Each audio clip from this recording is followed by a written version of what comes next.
যখন আমার বন্ধুরা পড়ে যায়।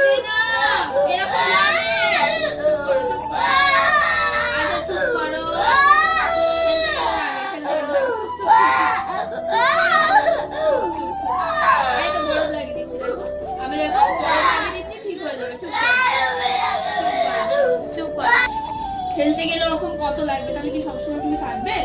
এরকম করে একটা লাগা নিয়ে বসতে হবে, তাহলে খেলবে না কখনো।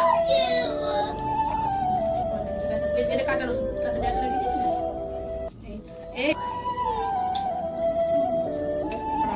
আর আমি যখন পড়ে যাই। সবাইকে খেলতে বলেছিল, তুমি কেন দৌড়াচ্ছিলে? সবাই বারণ করেছিল তো দৌড়াতে? হ্যাঁ, তুমি কথা শোনোনি কেন? হ্যাঁ, মার দেবো একটা। তুমি কথা শুনবে না, লাগবে না তো কি হয়েছে? এখন এসে কাঁদছো? তো চেয়ে পড়ে গেলে, সবাই বারণ করছিল না, উঁচু নিচু আছে করে করবে না, দৌড়াবে না।